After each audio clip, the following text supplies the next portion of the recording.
Meet Sam. He has recently moved to London to start his career. It has been great so far, especially his social life.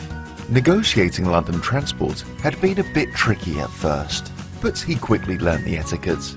He was even managing to save a bit of cash each month. Although he was generally happy, he couldn't shake off this feeling. A feeling of anxiety.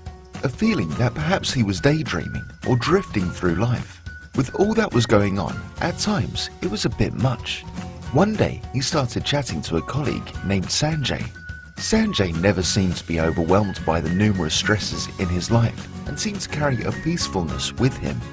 On this occasion, they had just come out of a particularly heated meeting with their boss, and while everyone else was eagerly and nervously discussing the events of the meeting, Sanjay looked like he had just come back from enjoying a nice cup of tea. So Sam asked Sanjay, "How do you manage to keep things so cool?" Sanjay then took a moment and replied simply, "Mindfulness." Sam was confused. Mindful of what? Sanjay chuckled and then said, "Mindfulness is about focusing and being aware of your consciousness." Do you ever feel like you are daydreaming through life?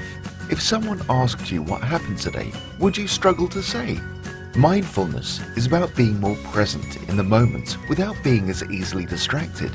Sam replied, "That sounds peaceful, but my mind races around on its own. I can't control it."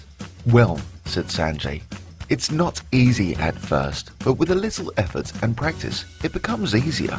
Sam then asked eagerly, "But how do I practice?" Sanjay thought for a little while.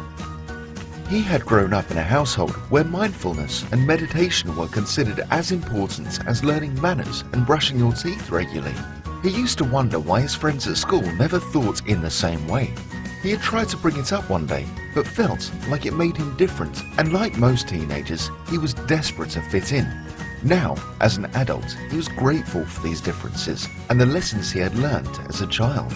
He knew Sam wouldn't have been exposed to mindfulness growing up, so he wanted to start his introduction slowly. After some consideration, he said, "Sam, it can take a lifetime to develop, but only a moment to start. Why don't we do this? For the next 3 weeks, we'll meet for a few minutes each day before work. In the first week, we will focus on quietening the noise or the stimulus that you are exposed to and changing the perceived negative framework.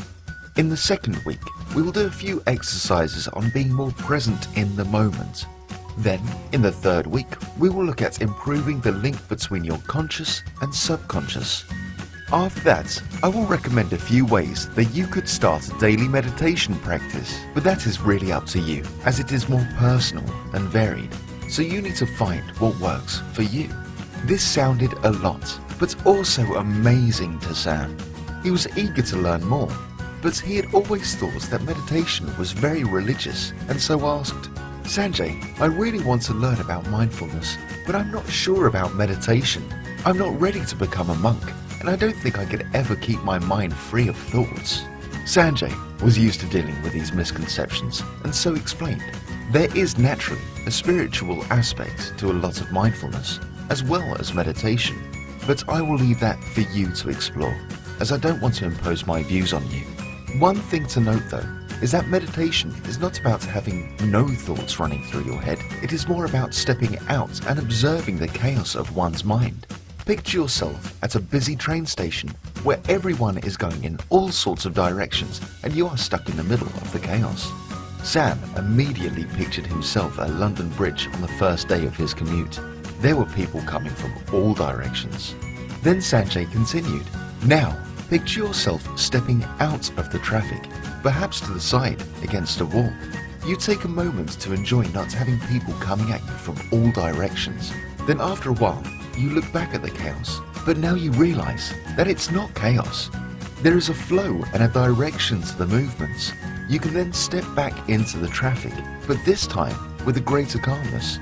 You understand the flow and move with it, not against it. It's much easier. The traffic is still there, but you are different. This is what mindfulness can bring to your life." This all sounded fantastic to Sam, and they agreed to arrive a few minutes earlier for work each day to go through the exercises.